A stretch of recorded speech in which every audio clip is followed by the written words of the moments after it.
السلام علیکم ورحمۃ اللہ وبرکاتہ۔ نحمده ونستعینه ونستغفره ونؤمن به ونتوکل علیہ ونعوذ باللہ من شرور انفسنا ومن سیئات اعمالنا من يهده الله فلا مضل له ومن يضلله فلا هادي له ونشهد ان لا اله الا الله وحده لا شريك له ونشهد أن سيدنا ومولانا محمدا عبده ورسوله أما بعد فأعوذ بالله من الشيطان الرجيم بسم الله الرحمن الرحيم يا أيها الذين آمنوا اتقوا الله وكونوا مع الصادقين صدق الله العلي العظيم وصدق رسوله النبي الأمين المتين الكريم ونحن على ذلك لمن الشاهدين والشاكرين والحمد لله رب العالمين۔ ان اللہ وملائکتہ یصلون علی النبی یا ایھا الذین آمنوا صلوا علیہ وسلموا تسلیما۔ اللهم صل علی سیدنا مولانا محمد وعلی آل سیدنا مولانا محمد وبارک وسلم صلاۃ و سلاما علیک یا رسول اللہ وعلی آلک واصحابک یا نور اللہ صلی اللہ تعالی علیہ وسلم۔ غوث اعظم بمنی بے سر و سامہ مدد قبلہ دی مدد کعبہ ایماں مدد بگرداب بلا افتاد کشتی ضعیفانو شکسترا تو کشتی بحق خواجہ عثمان ہارون مدد کن یا معین الدین چشتی مدد کن یا معین الدین چشتی مدد کن یا معین الدین چشتی۔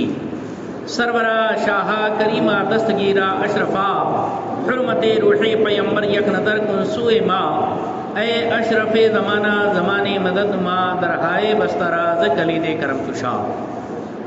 حاضرین گرامی محترم، آج کی یہ محفل خاص طور پر پیر طریقت رہبر شریعت حضور اشرف الفقہا سیدی سرکار مفتی محمد مجیب اشرف علی رحمۃ رضوان کے مہینے کی فاتحہ ہے۔ آج مہینے کی تاریخ ہے اور میرے خیال سے پورے ناسک یا شاید مہاراشٹر میں شاید ہی کہیں مہینے کی فاتحہ حضرت کی طرف حضرت کے لیے ہو رہی ہوگی۔ یہ نانا ولی والوں کی خاص بات ہے، انہوں نے یہ محفل سجائی ہے اور ظاہر بات ہے کہ جہاں دل کا لگاؤ ہوتا ہے وہاں انجانے میں بھی بہت کچھ صحیح کام ہو جاتا ہے۔ بالکل صحیح وقت پر صحیح چیز کا انعقاد نانا ولی والوں نے کیا۔ واقعی حضرت نانا ولی سرکار کا کرم ہے کہ یہ گاڑی بڑی زبردست چل رہی ہے کیونکہ ڈرائیور بہت زوردار ہے ماشاء اللہ۔ اللہ تعالیٰ شیر رضا کا فیضان جاری و ساری رکھے۔ دوستان گرامی، آج کی اس محفل کو جہاں حضور اشرف الفقہا سے نسبت ہے وہیں ان کے بھی پیر و مرشد حضور شیخ المشائخ شہزادے اعلیٰ حضرت تاجدار اہل سنت سیدی سرکار مفتی اعظم ہند علیہ رحمۃ رضوان سے بھی آج کی محفل کو نسبت حاصل ہے۔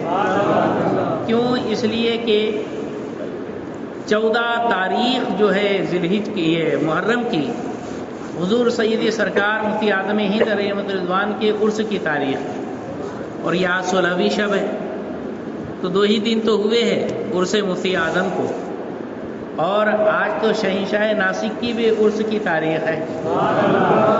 شہنشاہ ناسک کی بھی نسبت ہے، حضور سرکار مفتی اعظم ہند کی بھی نسبت ہے، حضور سیدی سرکار مفتی مجیب اشرف صاحب علیہ رحمۃ رضوان کی بھی نسبت ہے۔ ان بزرگوں کے ساتھ ان کے خادم جناب عقیل اللہ صاحب، ان کے بھی برسی ہے شاید، ہے نا، ان کی بھی ایصال ثواب کی فاتحہ ہے۔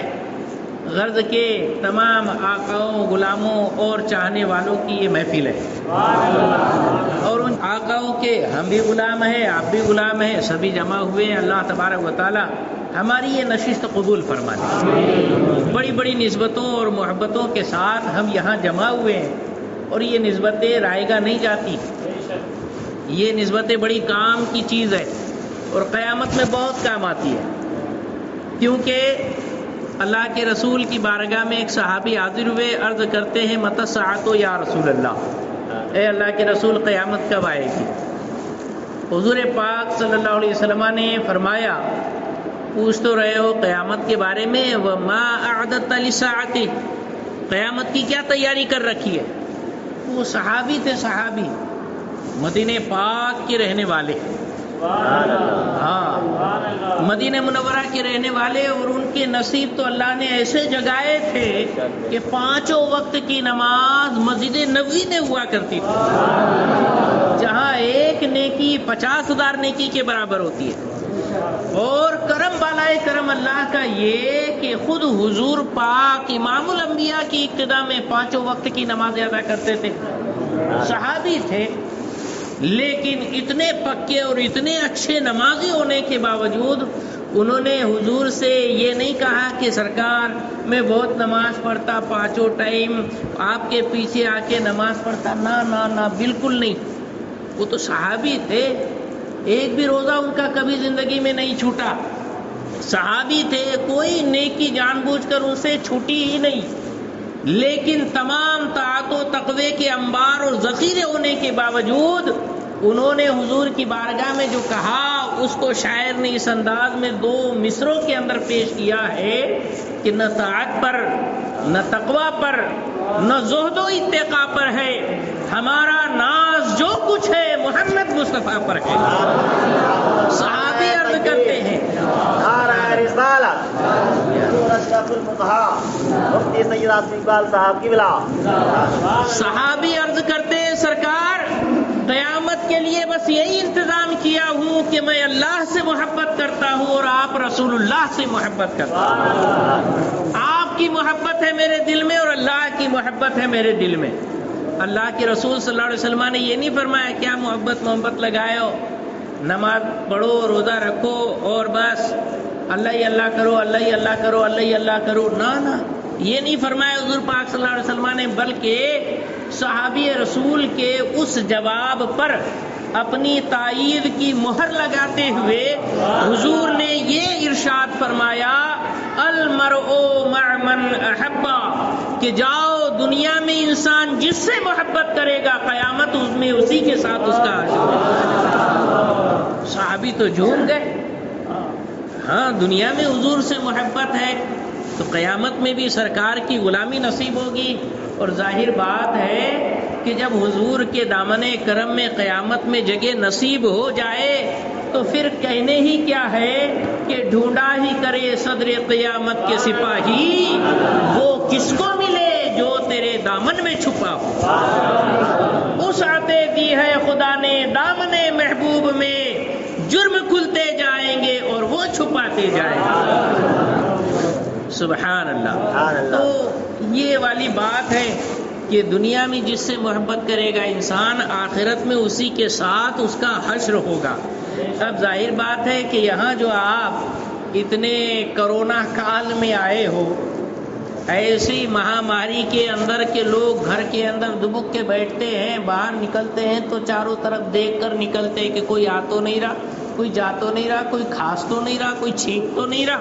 ایسے ماحول میں آپ یہاں سب جمع ہوئے، سب بھلا کر ان بزرگوں کی محبت میں تو جمع ہوئے۔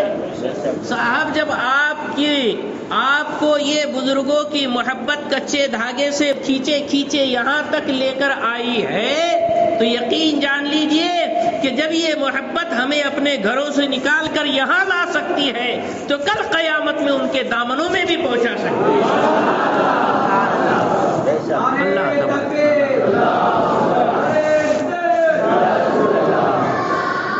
اور پھر تو بیڑا ہی پار ہے، اگر ان بزرگوں کی نظر کرم ہو گئی قیامت میں تو پھر تو معاملہ ہی بالکل آسان ہے۔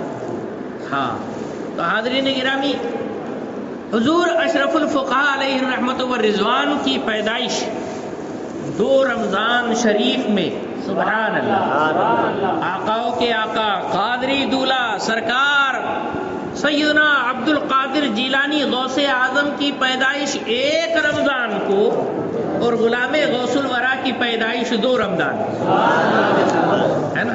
ہاں پیچھے نقشے قدم پر دنیا میں قدم رکھا حضور مفتی محمد مجیب اشرف علیہ رحمت والرضوان نے، اور اسلامی سال کا سن تھا 1356، سن 1356 ہجری میں 2 رمضان کو سنیچر کے دن صبح سویرے حضور سیدی سرکار مفتی مجیب اشرف علیہ رحمۃ رضوان کی پیدائش گھوسی کی سرزمین یعنی جو اس وقت اعظم گڑھ ضلع میں پڑتی تھی اور ابھی مئو ضلع کے اندر ہے، گھوسی جو بزرگوں اور علماء کا ایک زبردست علاقہ ہے، زرخیز علاقہ، وہاں حضرت کی پیدائش ہوئی۔ اور انگریزی تاریخ تھی 6 ہی تاریخ کو وصال ہوا ہے، 6 ہی تاریخ کو پیدا بھی ہوئے، ہاں، اور 6 اگست کو وصال ہوا ہے، لیکن 6 نومبر کو پیدائش ہوئی، 6 نومبر، اور 1937 میں حضور سیدی سرکار مفتی محمد مجیب اشرف علیہ رحمۃ رضوان کی پیدائش ہوئی۔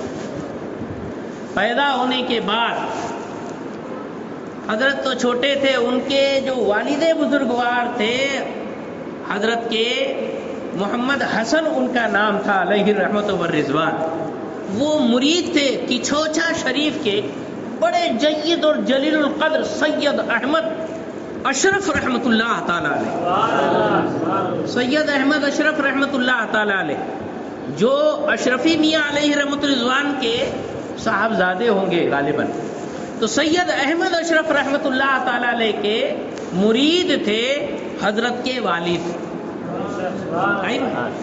اب کچھ زمانے کے بعد شاید اسی مہینے میں جب حضرت سید احمد اشرف رحمۃ اللہ تعالی علیہ کچوچوی ان کا آنا ہوا گھوسی کے اندر، جس کو طیبۃ العلماء کہا جاتا ہے، اس گاؤں کو طیبۃ العلماء، علماء کرام کا طیبہ، سبحان اللہ، وہاں جب تشریف لانا ہوا تو آپ کے والد صاحب نے حضور اشرف الفقہاء جو کہ ننھے سے تھے ان کو لپیٹ کر اپنے پیر و مرشد کی بارگاہ میں پیش کیا اور خوشخبری سنائی کہ حضور صاحبزادہ ہوا ہے۔ تو حضرت سید احمد اشرف رحمۃ اللہ تعالی علیہ نے فرمایا کہ ان کا نام مجیب اشرف رکھو، سبحان اللہ۔ نام سن کر کوئی بھی سمجھتا تھا مجیب اشرف، یہ نام سن کر ایسا لگتا تھا کہ کچوچا شریف کے سید خاندانوں میں سے ہوں گے، لیکن سید خاندان سے نہیں تھے، لیکن ایک سید زادے نے نام رکھ دیا مجیب اشرف۔ مجیب اشرف ایسے مجیب ہوئے اور اشرف ہوئے کہ حضرت سیدنا مخدوم اشرف جہانگیر سمنانی کا فیضان بھی ان پر جاری ساری رہا، اور اللہ رب العزت کی بارگاہ میں اجابت اور قربت کا وہ مقام بھی آپ کو نصیب اور حاصل رہا۔ مجیب اشرف نام ان کا کچھوچا کے پیر و مرشد حضرت سید احمد اشرف رحمۃ اللہ تعالی علیہ نے رکھا۔ پرورش وہی ہوئی اور بڑے علمی گھرانے میں پیدا ہوئے۔ حضرت غلام جیلانی علیہ رحمۃ رضوان جو اپنے وقت کے جید علماء میں ان کا شمار ہوتا تھا، یہ حضرت مفتی مجیب اشرف علیہ رحمۃ رضوان کے سگے ماموں تھے، جو بریلی شریف میں مظہر اسلام جو آرا حضرت کا قائم کردہ ادارہ ہے اس میں پڑھایا کرتے تھے۔ غرض کے علمی خاندان کے اندر پیدا ہوئے، وہیں آپ کی ابتدائی تعلیم بھی ہوئی، اور پھر جب بڑے ہوئے 11-12 سال کی عمر ہوگی، پہلی مرتبہ سرکار مفتی اعظم ہند رحمۃ اللہ تعالی علیہ گھوسی میں تشریف لائے۔ جب حضرت مفتی مجیب اشرف صاحب کی عمر 11-12 سال رہی، وجہ کیا تھی؟ وجہ یہ تھی کہ حج کے لیے حضور صدر الشریعہ بدر الطریقہ علامہ امجد علی اعظمی صاحب بہار شریعت حج کے لیے جانے والے تھے۔ ساتھ میں سرکار مفتی اعظم ہند نے بھی اپنا فارم بھرا ہوا تھا، اور اس وقت اکبری جہاز سے پانی جہاز کے ذریعے حج کو جایا جاتا تھا۔ جیسے جو دن تاریخ تھی جانے کی، اس میں گھوسی سے روانہ ہوتے وقت ہی صدر الشریعہ کو بخار آ گیا۔ بمبئی پہنچتے پہنچتے بہت زیادہ بخار آ گیا، یہاں تک کہ جب جہاز چھوٹنے کا وقت آیا تو اس سے پہلے حضور سرکار مفتی اعظم ہند رحمۃ اللہ تعالی علیہ بمبئی میں حضور صدر الشریعہ علامہ امجد علی اعظمی بہار شریعت کے مصنف ان سے ملنے ملاقات کرنے کے لیے بمبئی میں وہاں قیام گاہ پر آئے۔ حالت بہت کچھ خراب تھی، لیکن اس وقت افاقہ ہوا، اور ظاہر بات ہے نائب غوث الورا سرکار مفتی اعظم جہاں جائے وہاں دکھ درد تکلیف میں کمی نہیں ہوگی تو کہاں ہوگی؟ کچھ افاقہ ہوا، دونوں بزرگوں کی گفتگو ہوئی اور پھر سرکار مفتی اعظم ہند رخصت ہو کر چلے گئے اکبری جہاز میں بیٹھنے کے لیے، سوار ہونے کے لیے، اور ان کا جانا کینسل ہوا۔ اور ہوا یہ کہ وہاں اکبری جہاز کا وصل یعنی اس کا بھونگا یہ چھوٹا اور وہاں سے لنگر اٹھا اور جہاز جو ہے پانی کے سینے کو چیرتے ہوئے، سمندر کو پھاڑتے ہوئے طیبہ کی طرف کوچ کر گیا۔ وہی حضرت صدر الشریعہ علیہ رحمۃ رضوان کی روح بھی قفس عنصری سے پرواز کر گئی، انتقال ہو گیا صدر الشریعہ کا۔ اس وقت حضور علامہ ارشد القادری علیہ رحمۃ رضوان یہ وہاں موجود تھے، جو صدر الشریعہ کے سالے لگتے تھے، اور صدر الشریعہ حضور کیا کہتے ہیں علامہ ارشد القادری کے بہنوئی لگتے تھے۔ انہوں نے برجستہ یہ شعر کہا کہ مدینے کا مسافر ہند سے پہنچا مدینے میں، مدینے کا مسافر ہند سے پہنچا مدینے میں، قدم رکھنے کی بھی نوبت نہ آئی تھی سفینے میں۔ ان کی روح وہاں ان سے پہلے پہنچ گئی۔ ان کے چہلم شریف کے موقع پر سرکار مفتی اعظم ہند رحمت اللہ تعالی علیہ واپس جب حج کر کے تشریف لائے تو 6 مہینے کے بعد بریلی شریف سے آپ گھوسی تشریف لائے۔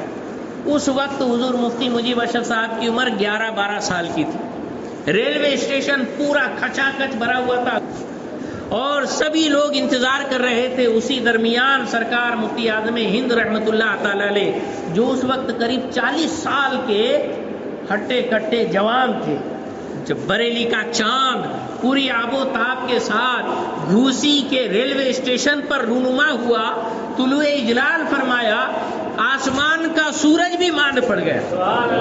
مفتی مجیب اشرف علیہ رحمۃ رضوان تو چھوٹے سے تھے، دور سے دیکھا مفتی اعظم ہند رحمۃ اللہ علیہ کے چہرے کو، تو اللہ والوں کا چہرہ ہی ایسا ہے کہ جس کو دیکھنے کے بعد اللہ یاد آ جاتا۔ حضرت نے جو دیکھا تو کہا کہ اس وقت تو میں چھوٹا سا 11-12 سال کا اتنا سا ننھا سا بچہ، کچھ ہوش تو رہتا نہیں کہ کون کتنا اچھا کون کتنا کیسا، لیکن اتنا ہے کہ چہرہ دیکھنے کے بعد دل میں کچھ ایک الگ ہی کیفیت طاری ہو گئی۔ جی کہتا تھا حضرت کے پاس ہی بیٹھوں، حضرت کے پاس ہی رہوں، لیکن اس وقت ابا کے ساتھ کیونکہ اتنی بھیڑ بھاڑ تھی، سبھی لوگ ٹوٹے پڑ رہے تھے دست بوسی قدم بوسی کے لیے، ہمیں موقع نہیں ملا، اور میرے بچپنے کا لحاظ کر کے میرے والد صاحب بھی اندر نہیں گئے۔ بہرحال رات میں عشاء کے بعد حضرت کی قیام گاہ پر گئے، سرکار مفتی اعظم ہند رحمت اللہ تعالی علیہ کی بارگاہ میں میرے ابو نے مجھے سامنے کیا، حضور یہ میرا بیٹا مجیب اشرف ہے، دعاؤں سے نوازے۔ سبحان اللہ، وقت کا قطب الاقطاب، مرشد الارشاد، انہوں نے جب دیکھا ہوگا مفتی مجیب اشرف علیہ رحمۃ رضوان کو 11-12 سال کی ایک چھوٹے سے جسم کے ساتھ، تو پہچان گئے ہوں گے۔ اللہ والے جو دیکھتے ہیں نا تو پورا دیکھ لیتے ہیں۔ قریب بلا کر سر پہ ہاتھ رکھ کر نہ جانے کیا دم فرمایا، پھر سینے پر ہاتھ رکھ کر پتہ نہیں کیا کیا پڑھ کے دم فرما دیا، اور پھر اس کے بعد ڈھیر ساری دعاؤں سے سرفراز فرمایا۔ میری دل کی دنیا ہی بدل گئی تھی۔ سرکار مفتی اعظم نے مفتی اعظم مہاراشٹر کو دم کیا، ہونے والے مفتی اعظم مہاراشٹر کو۔ ظاہر بات ہے کہ یہ ولیوں کا کچھ دل کا کنیکشن ہی کچھ اور ہوتا ہے نا، ہاں، تو کچھ تو الگ دنیا کے اندر جگمگاہٹ پیدا ہو گئی۔ کہتے میرا جی نہیں لگتا تھا، بس میں یہ سوچتا تھا کہ اب میں تو حضرت کے ساتھ ہی رہوں، حضرت کے ساتھ ہی رہوں۔ آخر جب نشست سے اٹھ کر گھر پر گئے تو میں نے اپنے ابو سے کہا کہ میرا جی کہتا ہے کہ میں حضرت کے ساتھ ہی رہوں اور حضرت کے ساتھ بریلی شریف چلا جاؤں، اتنی سی ننھی سی عمر میں۔ سبحان اللہ، ہے نا کنیکشن؟ ہاں، تو ابو نے فرمایا کہ بیٹے ابھی تم چھوٹے ہو، ابھی تم یہیں پر پڑھائی وڑھائی کرو، ابتدائی تعلیم یہیں حاصل کرو، جب بڑے ہو جاؤ گے تو وہیں بھیج دیا جائے گا۔ وہیں پڑھنے لگے اور دن آگے گزرنے لگے، ہوتے ہواتے پھر آپ کے جو خاص مربی استاد شفیق حضرت شارح بخاری علامہ مفتی شریف الحق احمد امجدی رحمت اللہ تعالی علیہ، جو ہمارے بھی استاد ہوتے ہیں مبارک پور کے اندر، انہوں نے بھی درس بخاری وغیرہ ہمیں 2-4 دن پڑھایا ہے، اس حساب سے ہم بھی ان کے شاگرد ہو گئے، نسبت حاصل ہے۔ تو حضور شارح بخاری علیہ رحمۃ رضوان کی بارگاہ میں ان کو داخل کر دیا گیا۔ شارح بخاری کے ساتھ یہ پڑھتے رہے، مفتی مجیب اشرف صاحب پڑھتے رہے۔ پھر اس کے بعد عمر کے 14-15 سال کی عمر میں جو ہے پہنچ گئے بریلی شریف، وہیں اور آگے کی تعلیم حاصل کرتے رہے، سرکار مفتی اعظم کی بارگاہ میں بھی حاضری دیتے رہے، یہاں شارح بخاری سے ظاہری علم حاصل کرتے تھے، وہاں تاجدار اہل سنت اور شیخ المشائخ شہزادہ اعلیٰ حضرت سرکار مفتی اعظم سے روحانی فیض حاصل کیا۔ بریلی کی دھرتی پر یہ پیدا ہونے والا سورج سور رہا تھا، سج رہا تھا، آراستہ ہو رہا تھا، کرنیں لے رہا تھا، روشنی حاصل کر رہا تھا، اپنے قلب کو منور و تابناک بنا رہا تھا۔ اور دیکھتے دیکھتے جب آپ کی عمر 20 سال کی ہوئی، یعنی سن 1357 میں آپ فارغ التحصیل ہوئے۔ فارغ ہوئے تو آپ کا امتحان جو سالانہ امتحان ہوا تھا بخاری شریف کا امتحان، کوئی عام مولوی مولانا نے نہیں لیا، بلکہ اس وقت کے سب سے بڑے دنیائے اہل سنت کے بڑے محدث، جن کو محدث اعظم ہند کہا جاتا تھا، ہاں بخاری کا امتحان لیا محدث اعظم ہند نے، اور فقہ کا امتحان لیا مفتی اعظم ہند نے۔ محدث اعظم یعنی سب سے بڑا محدث، کہ اس سے بڑا کوئی محدث ہو ہی نہیں سکتا، اور مفتی اعظم کے سب سے بڑا مفتی، کہ اس سے بڑا فتویٰ دینے والا اتھارٹی کوئی ہو ہی نہیں سکتا۔ وہ دو شخصیتوں نے مفتی مجیب اشرف علیہ رحمۃ رضوان کی جماعت کا امتحان لیا۔ امتحان لینے کے بعد آپ کو حضور سرکار مفتی اعظم ہند رحمت اللہ تعالی علیہ نے سند حدیث عطا فرمائی۔ سند حدیث کیا چیز ہے؟ سند حدیث یعنی سرکار مفتی اعظم کے استاد اعلیٰ حضرت کے استاد جو بھی ہوں، ان کے استاد کے استاد، ان کے استاد کے استاد، ایسے لنک چائن، کڑی ٹو کڑی، اسٹیپ بائی اسٹیپ، نام سے نام جڑاتے جڑاتے حضور تک پہنچاتے، یہ سند حدیث کہلاتی ہے نا؟ ہاں یہ سند حدیث کہلاتی ہے۔ تو سرکار مفتی اعظم ہند نے وہ سند حدیث کو عنایت فرمائی۔ دستخط فرما رہے تھے، محدث اعظم خود موجود تھے۔ محدث اعظم نے وہ سند پر لکھا الحمدللہ المجید، کہ حق بحقدار رسید۔ اللہ کی بہت بہت تعریف، خدا کا بڑا شکر ہے کہ آج یہ سند حدیث جیسی نعمت اس کے حقدار کو پہنچ رہی۔ یہ لکھ کر پھر اس کے بعد حضور محدث اعظم ہند رحمت اللہ تعالی علیہ نے بھی اس پر دستخط فرمائی۔ دستخط فرمانے کے بعد سرکار مفتی اعظم ہند نے بھی وہ دستخط فرمائی۔ آپ کو پتہ ہے حضور مفتی مجیب اشرف علیہ رحمۃ رضوان اپنے ادارہ جامعہ بنات الصالحات میں جو آتے تھے تو وہاں سے جو عالمہ فارغ ہوتی تھی، کرم اتنا، مہربانی اتنی کہ فارغ ہونے والی ان بچیوں کو سرکار اشرف الفقہا وہی سند حدیث جو سرکار مفتی اعظم نے ان کو دی تھی، وہ سند حدیث ہماری بچیوں کو حضرت عطا فرماتے تھے۔ آج بھی جو فارغات ہوں گی عالمہ، ان کو ایک سند حدیث دی جاتی ہے، دوسری سند فقہ دی جاتی ہے، تیسری سند فضیلت دی جاتی ہے۔ اب تو حضرت چلے گئے، اب تو صرف ایک سند فضیلت ہی ملے گی۔ سند حدیث دینے والا، وہ فیض لٹانے والا ابر بارندہ تو چلا گیا۔ ہاں وہ سند فقہ دینے والا وہ عظیم بادشاہ تو چلا گیا، روپوش ہو گیا۔ اب ویسا دل دریا کون رکھتا ہے، اور ویسی شان کس کو ملے گی جو ایسی خیرات بانٹتا چلے؟ اللہ اکبر۔ خدا رحمت کند ای صاحبان پاک تینترا، اللہ تبارک و تعالیٰ کروڑوں کروڑ رحمت و نور کی بارش عطا فرمائے۔ تو یہ سند حدیث سرکار مفتی اعظم ہند رحمۃ اللہ تعالی علیہ نے مفتی علامہ مفتی مجیب اشرف علیہ رحمۃ رضوان کو عطا فرمائی۔ پھر جب دستار بندی کا موقع آیا تو آپ نے بھی اپنی آنکھوں سے دستار بندی کے منظر دیکھے ہوں گے، دارالعلوم غوث اعظم، دارالعلوم اہل سنت، وہاں جو بچوں کی دستار ہوتی ہے، بزرگان دین تشریف لاتے ہیں، اپنے مقدس نورانی ہاتھوں سے بچوں کے سروں پر صافہ باندھتے ہیں اور وہ سند فراغت اور تاج فضیلت ان کے سروں پر سجاتے ہیں۔ یہ تاج فضیلت کس نے سجایا؟ مفتی مجیب اشرف علیہ رحمۃ اللہ کے سر پر سرکار مفتی اعظم نے، سبحان اللہ، حضور محدث اعظم نے بڑی پیار محبت سے باندھا۔ اور صرف یہی نہیں کہ مدرسے کی طرف سے ملنے والا ایک جبہ مل گیا اور مدرسے کی طرف سے ملنے والا ایک صافہ دے دیا، سرکار مفتی اعظم نے اپنا صافہ بھی ان کو عطا فرما دیا اور اپنا جبہ بھی نکال کر ان کو عطا فرمایا۔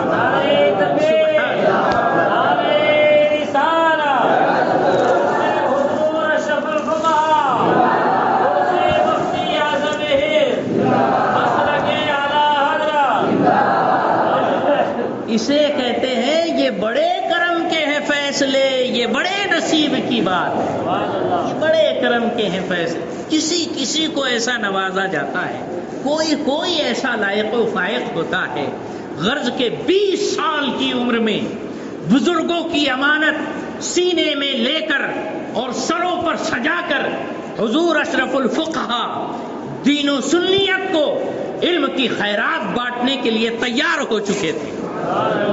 21 سال کے جو ہوئے تو سرکار مفتی اعظم ہند رحمۃ اللہ تعالی علیہ نے ناگپور بھیج دیا، جامعہ عربیہ ناگپور، اس وقت ناگپور کا سب سے بڑا ادارہ بلکہ مہاراشٹر کا نمبر 1 ادارہ مانا جاتا تھا۔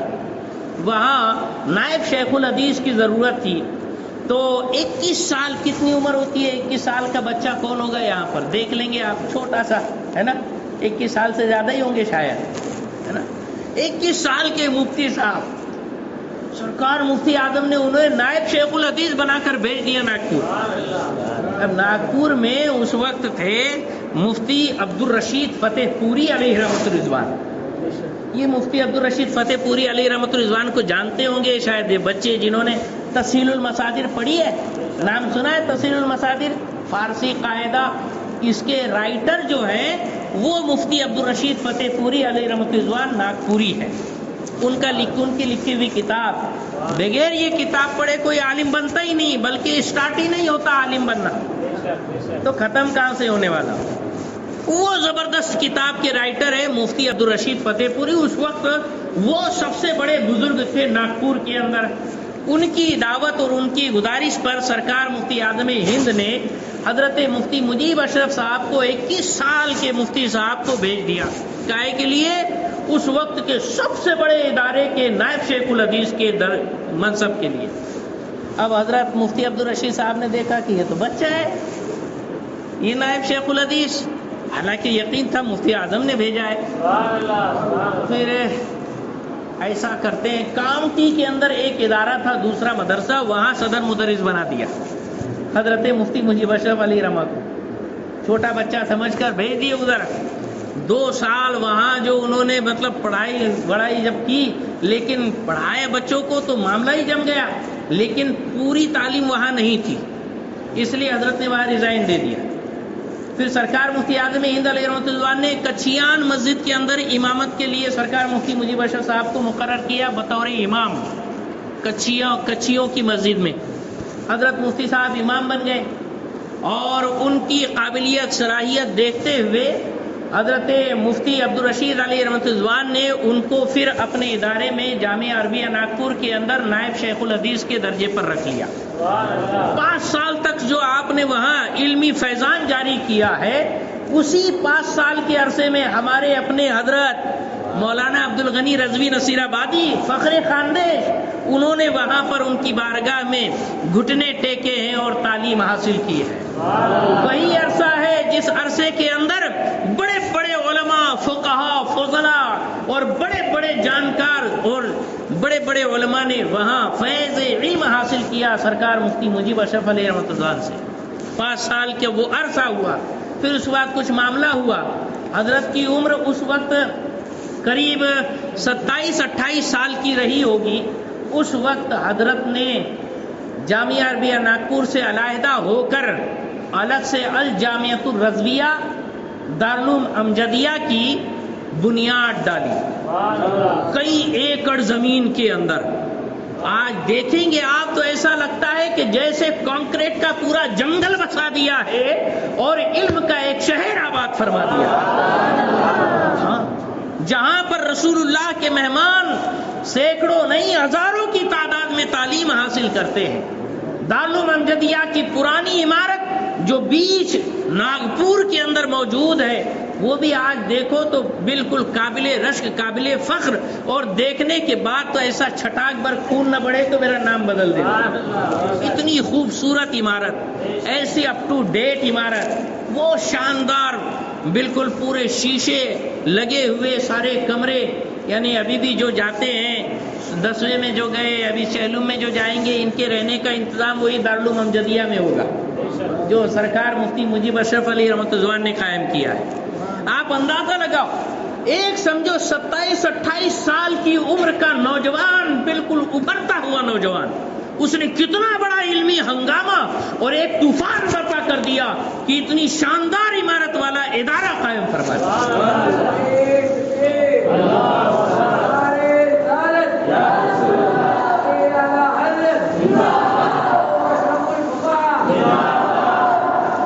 تو جو ہوتے ہیں ایسی شان والے، ان کے کم عمری سے ہی بڑے بڑے کارنامے شروع ہو جاتے ہیں۔ سرکار مفتی اعظم ہند رحمۃ اللہ تعالی علیہ اسی دوران جب ناگپور تشریف لائے تو حضور مفتی مجیب اشرف صاحب کے ڈیمانڈ کے بغیر کسی گزارش کے اپنی طرف سے تمام سلاسل کی خلافت و اجازت سے سرفراز فرما دیا، مرشد کامل بنا دیا۔ سبحان اللہ۔ تو نے پی کتابوں سے، میں نے پی نگاہوں سے، فرق ہے بہت ظاہر تیرے میرے پینے میں۔ کتابوں سے بھی پی تھی انہوں نے اور نگاہوں سے بھی پی لیا۔ ہاں، کچھ تو آج رہتے ہیں کہ شریعت والے، طریقت والے، اور طریقت والے جھوٹے جو کچھ بھی گنجڑی بنگڑی وہ بولتے، ہم تو بالکل نگاہوں سے پیتے۔ ابھی نگاہوں سے پینے کا معاملہ دیکھنا ہے تو دیکھ یہاں پر یہ سرکار مفتی اعظم نے وہ جو نگاہوں سے پلا دیا کہ اللہ اکبر، جس پر سرکار مفتی مجیب اشرف صاحب علیہ رحمت الرضوان کی نظر پڑ جاتی تھی، اس کی دل کی دنیا بدل جاتی تھی۔ نگاہ ولی میں وہ تاثیر دیکھی، بدلتی ہزاروں کی تقدیر دیکھی، کیسی کیسی تقدیر بدلتے ہوئے دیکھا ہے۔ اللہ اکبر۔ ایک آدمی آیا، حضرت اولاد نہیں ہوتی، اللہ والے چاہے تو ایک پھونک مار دے تو ساری کچھ اس کے اندر انقلاب پیدا ہو جائے، لیکن یہ جو ہے وہ اپنے آپ کو بھی چھپا کر رکھتے۔ حضرت کا ایک تعویذ تھا لونگ والا، اور پانی پر دم کر کے لونگ جس کو دیا اس کو لڑکا ہونا کمپلسری۔ کتھڑے میں کتنے ایسے بچے پیدا ہو گئے، ناسک کے اندر کتنے سارے بچے ایسے پیدا ہوئے جو حضرت کی لونگ کی کرامت کہہ لو، ہے نا۔ نگاہ ولی میں وہ تاثیر دیکھی۔ ارے بھوت پریت یہ وہ والے تو کیسے غائب ہو جاتے تھے، پتہ بھی نہیں چلتا تھا۔ منماڑ میں ایک مرتبہ حضرت تشریف لائے ہوئے تھے اور اتفاق سے میں بھی وہاں حاضر تھا۔ ایک ایسا خطرناک بھینکر آدمی لایا گیا جس کو 4-5 لوگ پکڑ کے قابو میں کر رہے ہیں، لیکن وہ سب کو جھٹک دے رہا ہے۔ جو ایسا کرتا چاروں طرف 4 لوگ گرتے، پھر جا کے اس کو پکڑتے، بڑی مشکل سے گھسیٹتا ٹانگا ٹولی کر کے ایسے تیسے کھینچ تان کر وہ لا رہے تھے۔ اب حضرت اندر بیٹھے ہیں، باہر یہ دھمال چل رہی ہے۔ حضرت فرمایا کیا بات ہے؟ میں نے دیکھا کہ باپ رے بھوت آ رہا ہے۔ ان کے حضرت وہ ایک آدمی ہے جس کے اوپر کچھ شے ہے، بھوت وہ چڑھا ہوا ہے۔ اچھا آنے دو۔ ان کے حضرت بہت خطرناک لگ رہا ہے، 4-5 لوگوں کو پھینک دے رہا ہے۔ میں نے کہا نا آنے دو۔ ان کا حضور کچھ، میں نے کہا نا آنے دو۔ کیا چلو لاؤ۔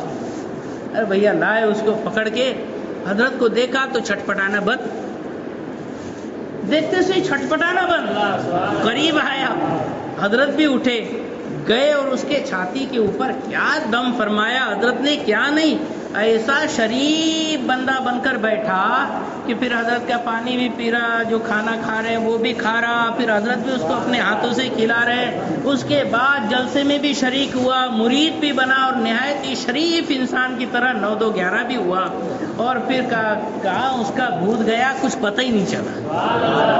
اللہ والوں کی شان ہی نرالی ہوتی ہے۔ تو یہ اللہ والوں کی شانیں ہوا کرتی ہے۔ بہرحال وہ ابر بالندہ جو ہم چھوٹوں کو بھی بڑی محبت سے نوازتے تھے، بڑوں سے باقاعدہ ملاقات بھی کرواتے تھے، تعارف بھی کرواتے تھے۔ مدینہ منورہ کے اندر جو حاضری ہوئی تو میں نے ایک بار یہ اللہ کے رسول کے دربار میں یہ گزارش کی سنہری جالی کے سامنے کہ سرکار، میں نے سنا ہے کہ یہاں تو اولیاء اللہ کسی نہ کسی بھیس میں موجود ہوتے، مجھے کسی سچے ولی سے ملاقات کرا دیجیے۔ یہ دعا کیا سنہری جالی اللہ کے گھر میں، ہے نا، جھوٹ نہیں بولوں گا، ایک دم کھری کھری بات۔ تو وہاں سے نکلا، میں سلامی پیش کر کر سنہری جالی کے سامنے مواجہ شریف سے باہر نکلا اور گھومتے ہوئے ایسا گنبد شریف کے طرف آیا جو بچپن میں جو ایسا فوٹو دیکھتے تھے، گنبد خضرا ہے، کھجور کا ایک جھاڑ ہے نا، کمان ہے، وہی پوزیشن ڈھونڈتے ڈھونڈتے کہ کہاں ہے وہ سچویشن، پہنچ گیا وہ علاقے میں۔ اب وہاں حضور کے گنبد شریف کو دیکھ رہا ہوں، درود شریف پڑھ رہا ہوں، اچانک نظر پڑی تو حضرت قرآن شریف پڑھ رہے ہیں۔ کہ یار یہ تو ولی تو مل گئے، ہے نا۔ یہی تو حضور کی بارگاہ میں گزارش لگایا تھا کہ سچے ولی سے ملاقات کرا دیجئے، ولی تو مل گئے۔ میں نے دیکھا کہ حضرت وہاں تو نیکی کر رہے ہیں، میں ابھی پھر پوچھوں گا حضرت کیسی طبیعت، کیسا چل رہا ہے، کیا چل رہا ہے، یہ کوئی بات ہوئی؟ نیکی کمانے تو پیچھے جا کے خاموشی سے بیٹھ گیا۔ پھر اس کے بعد جب حضرت کی تلاوت ختم ہوئی تو حضرت اٹھے، میں بھی اٹھا، حضرت سے دستبوسی کی، کہا رے کب آئے سید صاحب؟ ان کے حضور بہت دیر ہو گئی، تو پھر ملے نہیں؟ کہا حضور آپ قرآن پڑھ رہے تھے، ایک کا 50,000 بھاؤ چل رہا تھا، میں سوچا کیوں بیچ میں مطلب رکاوٹ بنوں، گتی رودک، اس کے لیے خاموشی سے بیٹھ گیا تھا۔ کہا ادبدار تھے، آؤ میرے ساتھ، لے کر چلے۔ اب سرکار مفتی مجیب اشرف علیہ رحمۃ اللہ لے کے چلے ایک ایسا علاقہ جہاں پر وہ متوع نے، عربی سپاہیوں نے وہ ایک پھیتا تان کے رکھا تھا، نو انٹری والا، کوئی بھی وہ پار نہیں جا سکتا، جو بھی جانا چاہے اس کو جھڑکا کے ہڑکا کے بھگا دیتے تھے۔ حضرت وہی سائڈ میں جا رہے ہیں، پھر میں ڈرنے لگا یار کچھ گڑبڑ نہ ہو جائے، کوئی بے عزتی نہ کر دے، حضرت کو کوئی روک نہ دے۔ لیکن حضرت کی شان، گئے قریب، وہ فیتا اٹھائے اور نکل گئے۔ ایسا لگا جیسے ان لوگوں کو دکھے ہی نہیں حضرت، کب نکل گئے۔ اب میں سوچا یار حضرت تھے، حضرت کی شان الگ، وہ تو نکل گئے، میں کیسے، مجھے نہ مار ٹھوک کے ہکال دے۔ لیکن میں سوچا کہ بھیا چلو، جب حضرت کے پیچھے آئے نا تو ٹینشن نہیں لینے کا۔ میں بھی گیا اور وہ اٹھا کے نکل گیا، مجھے بھی لگتا کسی نے نہیں دیکھا۔ میں نے کہا چلو بھائی، بولتے نا وہ کیا بولتے ہیں، بیل گاڑی کے ساتھ نلے کی جترا، تو یہ نلے کی بھی جترا ہو رہی تھی۔ آگے کے پہنچا، حضرت گئے خوخ ابو بکر میں بیٹھے، وہاں پر کچھ ارشاد فرمایا آپ نے، نصیحتیں اور کچھ نوازشیں عطا فرمائی۔ پھر اس کے بعد فرماتے ہیں کل ہم قطب مدینہ کے گھر چلیں گے، چھوٹوں کو بھی نوازتے اور چھوٹوں کو بڑوں سے بھی ملاتے۔ قطب مدینہ علامہ ضیاء الدین مدنی رحمۃ اللہ تعالی علیہ کے گھر چلیں گے، فلاں جگہ صبح سویرے اتنے بجے آ جانا۔ اتنے بجے مدینہ منورہ کے اندر میں وہ گھڑی کے پاس جا کے حاضر، حضرت بھی تھے، مولانا غلام مصطفیٰ صاحب بھی تھے، آئے دونوں، مجھے بھی لیے اور ایک کار میں بیٹھے نکلے فراٹے بھرتے ہوئے قطب مدینہ کے مکان پر۔ اب وہاں جو پہنچے تو عالی شان مکان تھا، دروازہ گیٹ بلاک تھا، بند تھا۔ اب یہاں سے بیل بجائی، اندر جو ہے آواز گئی، وہاں اسپیکر لگا ہوا تھا، اسپیکر میں آواز آتی ہے، من انت، تم کون ہو؟ تو میں دیکھنے لگا، کبھی تو میں نے ایسا دیکھا نہیں تھا، بیل ڈور ایسی ہو کہ جس میں سے آواز آئے۔ تو میں دیکھا کہاں سے آواز آ رہی ہے۔ مولانا غلام مصطفیٰ کہتے وہ دیکھو وہ اسپیکر ہے نا دروازے کے پاس، وہاں سے آواز آ رہی ہے۔ اندر سے بولے کون؟ منن تھا۔ تو حضرت نے فرمایا انا مجیب اشرف جئت من الہند۔ تو اندر سے مرحبا مرحبا اہلا وسہلا تعال تعال، یہ آواز آئی۔ اور اس کے بعد دروازہ ایسا کھلا، آٹومیٹک سسٹم۔ اب ہم لوگ اندر گئے اندر جیسے ہی دروازہ پار کر کے گئے ایٹومیٹک بند ہونا شروع ہوا. تو اس وقت تک تو مطلب یہ کچھ تصور بھی نہیں تھا کہ سینسر لگا ہوتا ہے اور پھر مطلب دروازہ کھلتا دروازہ بند ہوتا ہے, ایسا کچھ تھا ہی نہیں سسٹم. تو میں دیکھنے لگا یار کون بند کر رہا ہے, کوئی جنات ونات تو نہیں ہے. مولانا غلام مصطفیٰ بولے نہیں یہ ایٹومیٹک سسٹم ہے, اندر سے حضرت خود ہی مطلب وہ آپریٹ کر رہے ہوں گے. اچھا اندر گئے تو حضور قطب مدینہ کے صاحبزادے اس وقت دونوں آنکھوں سے نابینا ہو چکے تھے, بہت عمر دراز انتہائی بوڑھے وہ تھے بیٹھے ہوئے ہال کے اندر. جو ہی یہ لوگ ہم سب داخل ہوئے اندر, حضرت جو ہے کھڑے ہوئے اور اپنے مفتی صاحب قریب ان کے پہنچے, ان کی دستبوسی کی, اور تو انہوں نے سرکار مفتی مجیب اشرف علیہ رحمۃ اللہ کی پیشانی پر بوسہ فرمایا بیٹھیے. ساتھ میں بازو میں بیٹھا دیے اور کہتے ہیں نعت سناؤ اعلیٰ حضرت کی نعت سناؤ. اس وقت سرکار مفتی مجیب اشرف علی رحمۃ اللہ نے اپنی آواز میں نعت پڑھی. سرور کہوں کہ مالک و مولا کہوں تجھے, باغ خلیل کا گل زیبا کہوں تجھے, حرما نصیب ہوں تجھے امید گہ کہوں, حیرا ہوں میرے شاہ میں کیا کیا کہوں تجھے, لیکن رضا نے ختم سخن کس پہ کر دیا, خالق کا بندہ خلق کا آقا کہوں. حضرت کی نعت ختم ہوئی, پھر مولانا غلام مصطفیٰ نے چالو کر دیے. لم یاتی نذیرو کفی نظرین مثلے تو نشد پید. انہی کی بارگاہ میں جب حضور بلبل ہند طوطی ہندوستان علامہ مفتی رجب علی علیہ رحمۃ اللہ نے اشعار پڑھے تھے ان کے والد قطب مدینہ کی بارگاہ میں, تو انہوں نے بلبل ہند کا خطاب عطا فرمایا. وہ گھر کے اندر ہم لوگ بیٹھے ہوئے تھے, وہ بزرگ تو نہیں, ان کے صاحبزادے موجود تھے, اور وہ بھی اتنے عمر دراز کہ ایک بال سفید اور آنکھوں کی روشنی جا چکی تھی. وہ بھی جھوم رہے تھے, جھومتے. مولانا غلام مصطفیٰ صاحب نے جیسی نعت ختم کی پھر فاتحہ ہو گئی. میں سوچا کہ میں بھی 1-2 شعر پڑھوں, لیکن میرا نمبر لگا نہیں. پھر قہوہ آیا, کالی چائے وہاں کی مدنی پاک کی, وہ چائے وغیرہ ہوئی, کچھ شیرنی وغیرہ ہوئی, پھر اس کے بعد ملاقات ہوئی اور ہم لوگ نکل آئے. یہ سرکار مفتی مجیب اشرف علی رحمۃ اللہ کی نوازش کا حال.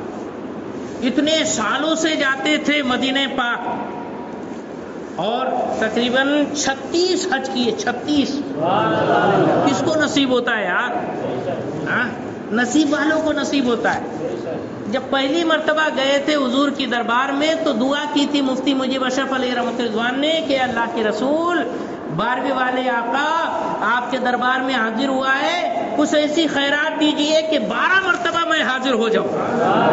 اللہ کے رسول نے ایسے گلے سے لگا لیا کہ حج کی سعادت 36 مرتبہ, اور 36 مرتبہ حج کے ساتھ مدینہ پاک کی زیارت بھی, اور پھر عمرے کی کتنی سعادت ملی تو وہ تو انگنت, بے شمار, بے گنتی, بے حساب. ایسے مقبول بارگاہ ہے. یہاں زبان سے نکلا وہاں سرکار نے عطا فرمایا. سبحان اللہ. منگتے کا ہاتھ اٹھتے ہی داتا کی دین تھی, دوری قبول و عرض میں بس ہاتھ بھر کی. آپ بولیں گے ہم بھی تو دعا کرتے, حضور ہماری کیوں نہیں سنتے؟ حضور سب کی سنتے, مانتے کسی کی ہے نا, مانتے اس کی جو ان کی مانتا ہے نا. اور یہ تو ایسے مانتے تھے کہ سفر میں رہو کہ حضر میں رہو, اپنوں میں رہو کہ پرائے میں رہو, تنہائی میں رہو کہ انجمن میں رہو, شریعت کی کاٹے کور پابندی اگر دیکھنا ہے تو سرکار مفتی مجیب اشرف علی رحمۃ اللہ کو دیکھو. تو جو سرکار کو کبھی نہیں بھولتے, سرکار ان کو کیوں بھلا نہ نوازیں گے؟ ارے انہی کو تو خاص طور پہ نوازیں گے, وہ تو سب کو نوازتے ہیں, لیکن ایسوں کو تو خاص نوازتے ہیں. بلکہ یہ سال مکہ مدینے کی حاضری نہیں ہو پائی تو مدینے کے تاجدار ہی نے اپنے پاس بلا لیا ہے نا.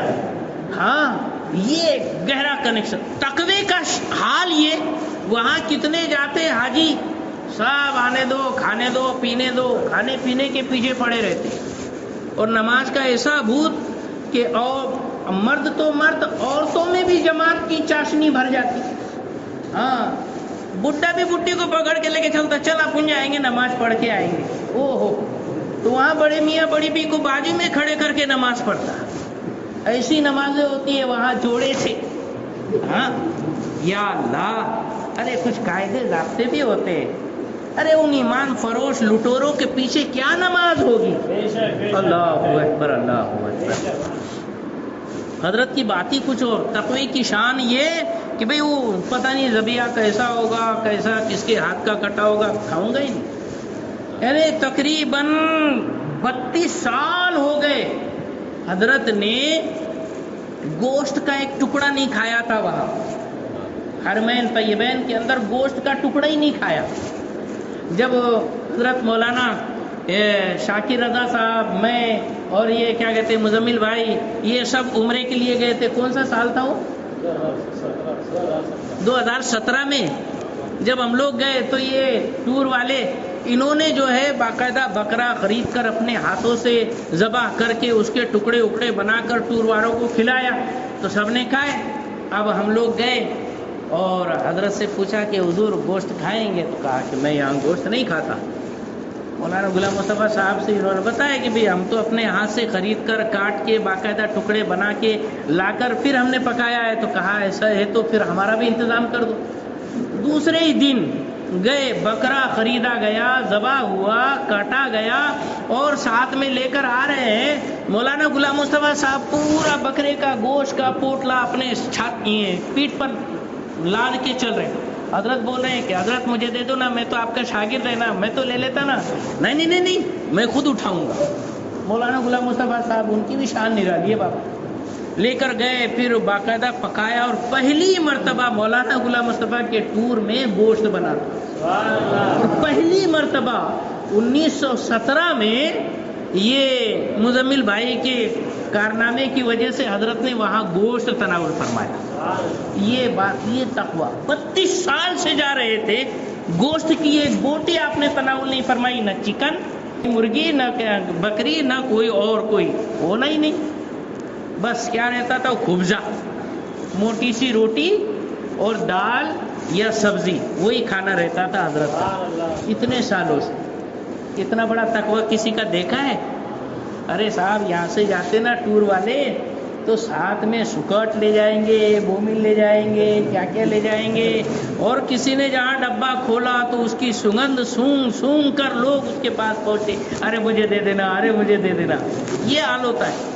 گوشت نہ ملے تو آدمی مر جائے، یہ تحقیق نہیں کرتے کہ وہ حلال ہے کہ کیا ہے کیا نہیں، اس کی کوئی تحقیق نہیں. بس آنے دو، کھانے دو، یہاں مل رہا نہ ملنے دو، یہ حساب رہتا تھا. لیکن وہ تقوی کی شان رکھتے تھے. سرکار مفتی مجیب اشرف علیہ رحمۃ اللہ اتنے سالوں سے جا رہے ہیں لیکن گوشت کی ایک بوٹی نہیں تناول فرماتے. بہت ساری باتیں کتنی بیان کی جائے، جتنی بیان کرے اتنی کم ہے. انشاءاللہ اور محفلیں ہوتی رہیں گی، آتے رہیں گے، سنتے رہیں گے، سناتے رہیں گے. لیکن اب بس سننے سنانے کی بات رہی. اب تو وہ دیدار، وہ نظارے، وہ آنکھوں کی ٹھنڈک ملنا اب تو شاید ہم سے اوجھل ہو گیا. اللہ اکبر.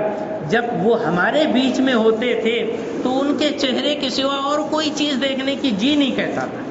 وہ تقریر کر رہے ہیں تو چشمہ کیسے چمک رہا ہے، ان کا چہرہ کیسے چمک رہا ہے، ان کے گال کیسے چمک رہے ہیں، ان کے سفید سفید چاندی جیسے بال کیسے چمک رہے ہیں، ان کے ہونٹ کیسے ہل رہے ہیں، ان کے دانت کیسے دکھ رہے ہیں. گرد کے میں تو بس یہی باریکی سے دیکھا کرتا تھا اور کچھ دکھتا ہی نہیں، دیکھنے کی ضرورت ہی نہیں پڑتی. محفل میں بھی بیٹھے تو بس ان کا چہرہ ہی دیکھو، پتہ نہیں ہے، بس ایک دیوانگی، جی بھرتا ہی نہیں تھا.